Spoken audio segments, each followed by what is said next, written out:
Good morning everyone, hope this video finds you well. My name is Faye. If you don't know me from other social media platforms, I'm just a lady with a bunch of dogs in rural Australia. I will preface this, I'm not an expert by any means, take everything I say with a grain of salt, I'm just someone online. I do have a history of working with dogs and other animals professionally and unprofessionally. Different certificates, qualifications, blah blah blah. That's not the point of this video. We're just going to go over what I've done here. You'll either like it or you won't like it, that's fine. You do you, I'll do me. It's that simple. We can be respectful of each other's differences. So the preface is, I have quite a large pack of dogs. I've got 36 total. However, 11 live in these kennels. I am on acreage. I am out bush. I do not have immediate neighbours to cause issues with, but even if I do have neighbours that were causing issues, I'll be on top of it. My dogs are not allowed to scream, wail, carry on at the moment, so I'm going to sook because I'm standing here in front of them and they're expecting some food. We have already been out, we've already cleaned the kennels. It's not a perfect setup, definitely room to improve. However, for a first time go, I think they've worked out pretty well. Now, each of these kennels are 1.25 metres wide, so across, and they're 3.7 metres long. Each kennel is 1.85 tall. We have a concrete slab, stops digging. A lot of people prefer packed in gravel. I do not. This is sealed concrete, so it can be just doused with disinfectant, bleach, whatever, left for a couple of minutes whilst I walk everyone, and then I can come back and hose it off. I can sweep up their old bedding. I can scoop poop if need be. Most of these guys are pretty good and they don't mess their kennels. The roof is made out of zinclium, which is zinc alloy combination.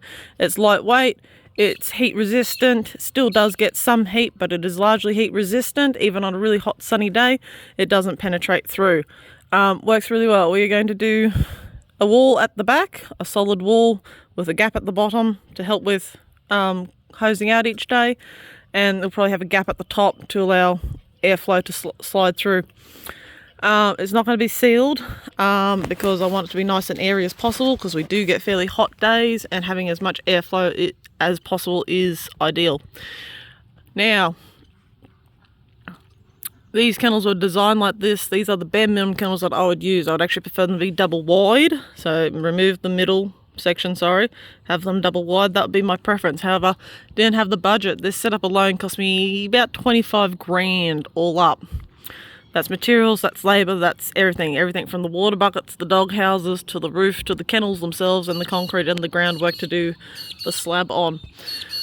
It's not a perfect setup, but there are definitely things that could have improved on. The roof could have come out further at the front to provide a bit more protection from the rain. Alas, I made a miscalculation. It came up quite a bit shorter than intended, but it keeps the dog houses at the back dry, and that's the main thing.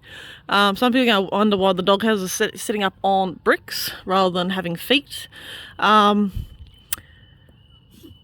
was going to cost me more to put feet on the dog houses than it was for me to just sit them on bricks. I think all up the bricks cost me like $200, but to put feet on each kennel, just the feet alone to hold them was going to be like 40. Like just for the feet, each foot was like $10, $12 or something a piece. So and it wasn't even going to give me the clearance so I could get underneath them to clean. Even these could have been a little bit taller off the ground, but you know, you work with what you've got. Tyrion's just going to sit here and stare at me because he wants snacks. They've already had boiled eggs and some biscuits this morning because treats. Anyways, I've got 11 dogs out here. I will have a 12th dog joining at the end there, but not as yet. Why do these guys live outside? Because these guys are big dogs. These guys are the ones that are going out and playing in the muck the most. Between them and the beagles, which I definitely didn't have the budget to do kennels for 15 beagles, but I had the budget to do these. These guys got the pick. These guys will go and put themselves away once they're done with the day. They're not traumatized, they don't hate going in them. Once they're done being out, they will go and put themselves in their own kennels. I don't have to even ask them. And some of these guys were out were inside dogs for the longest time. They come outside to go hunting or working, that was it. But now they're just like, yep, Tyrion's just going to stand there and stare at me the whole time probably. Everyone else, they're settled in, they've gone to bed, they've been for a walk, they're happy, they're content, they're tired. We did do our boundary patrol, which is about 16 Ks. Anyone would think that I was an athlete by now, but alas, no. Anyway, so dog houses are made out of marine ply. Because this one's empty, I'll just go in and show. The dog houses themselves are about $250 just for the materials. They're quite heavy. They're awkward. I can lift them, but they're probably 25 kilos, 55 pounds each themselves, just the wood. The lids lift up, so I can reach in to clean them, and they just sit back like that, no problems. I can just reach in to clean them if I want. Obviously the opening is large enough that I can just reach in as well. I am going to build the opening up. Just again, do this again on the bottom just to fill with a bit more bedding, but also allow a bit more of a kick guard to prevent a bit more of this. Some of the dogs are a lot better about than others. No. And whilst I'm here, I'll also talk about the pros and cons of shavings versus straw versus material. So, I'll start with material first. Material is not hydrophobic.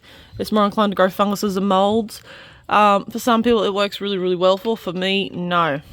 If a blanket was to fall out and sit on the ground and get moisture on it, it will travel up the blanket into the box, and then the dog's got wet bedding. And they themselves will become wet and cold as a result. This is hydrophobic, so is straw. This is more hydrophobic than straw. I prefer shavings over straw than I do, over straw than anything else. This is very dry. This is very warm. It insulates nicely, and it's in these small particles. Like, yes, there is some fibres amongst it, but it is largely just small particles. So when it falls out on the ground, it doesn't clump together. That clumps together. You see it most when I'm hosing out, so I'll give this all a good sweep before I start hosing each day. These guys usually get hosed once, sometimes twice a day, just depends how messy some of them are. Because some of them are definitely messier than others. So you can also see the room that's in here. Now, when I'm hosing, when I'm sweeping this, I'll sweep everything up as much as I can. Straw broom. Sweep everything up as much as I can. Scoop it up, throw it in the compost pile. Poop gets disposed of separately. If someone has pooped in here, I'll poop scoop. Otherwise, they usually poop out here. I'll just poop scoop around the joint and throw it in the bin. These guys, when it comes to hosing out the straw versus the shavings, the straw forms big clumps. The shavings do not. I can just hose them out and they stay sort of like separate little particles. The straw will clump up into a mass they have to push out, which is a-okay, I guess, if you have the water pressure. I don't necessarily have the water pressure. I just got a basic garden hose. Out here, it's fine because I'll just stop hosing. I'll sweep and scoop up that clump and then resume my hosing. Unlike the dog kennels, it makes it very, very hard because I can't necessarily always get under the broom because not all the bricks are as evenly placed as I would like, and so the broom doesn't fit underneath all the dog houses quite as well. So I've got to try and push it out the waste push out those clumps with the hose, and it just takes a long time. So my preference is wood shavings. Wood shavings also, I can get 2, even 3 weeks out of wood shavings before I get any odour at all. The straw lasts maybe a week. Probably at most a week. I've also noticed that when the shavings sit on the ground, they take a lot longer to take on moisture versus the straw. So the straw's still better than material, but still not as hydrophobic as the shavings.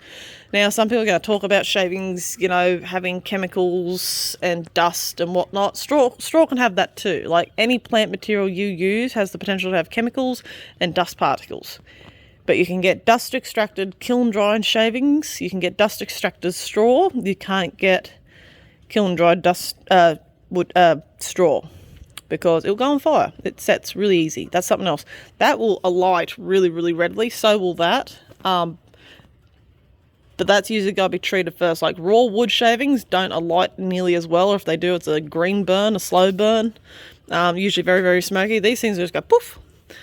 So yes, he's just staring at me because he's trying to work out what the fuck I'm doing out here. Oops, I swore. YouTube's gonna knock this down. That's fine. Anyways, everyone's just got water buckets. They get scrubbed out. They get emptied out daily, quick scrub out, but they get a good soak in a bleach solution just to get off any, grime, grot, slime that may have accumulated throughout the week. Some people think that's a bit overkill. I prefer to err on caution because they are stainless steel. Even though they're good food grade stainless steel, it is still better to be cautious when it comes to water quality. Now, someone's going to probably mention about, with the material, you can wash your blankets and stuff. That's fine if you're on mains water. I'm on rain collection exclusively. I don't have town water, piped water, or anything to rely on. If I run our water, I have to get it trucked in from the nearest town. I don't just have unlimited supply of water. So the water I use to hose out the kennels is actually dam water or creek water or whatever we're pumping from at the time.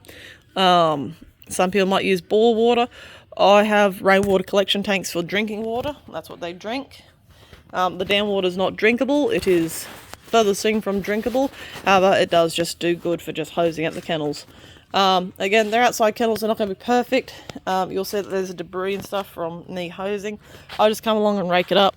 Again, I just use it. The chooks to spread that mulch out, but I just use it as mulch. Makes a great weed suppressant once it's wet because it forms like a mat. And that way I can mulch around trees and stuff and reduce any hidey holes for snakes. Hopefully that helps you, in case anyone's curious about this sort of thing. Not everyone is. Some people will be appalled by this sort of setup. That's fine. Considering the amount of time these guys are out, except for today because I've got to be a bit of housework to do, so they're going to be locked up today, also because it's going to be raining and we've already done our patrol. These guys are out more often than not. They basically sleep in these kennels. I think that's a pretty good life, considering a lot of dogs are just locked up. They're out of the morning when people are home. They get locked up when you go to work of a daytime. I'm home of a daytime, so yippee. Do not infer that means I don't work. I work night shift. I work long nights to get the extra money to pay for my lifestyle, to pay out my debts. Do not infer that I do not work. It's rude. But I'm home of a daytime. I can just let these guys out and go do whatever it is I'm doing with them for the day, and they can come in and go to bed at dinner time. That's it. You tell me that that's a bad life, because it's no different to me going and working all day than crawling into bed or crawling into my house, having dinner and going to bed. So yeah.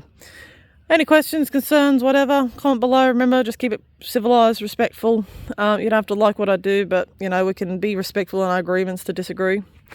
As I said, you do you, I'll do me. We'll all be happy. Have a good one.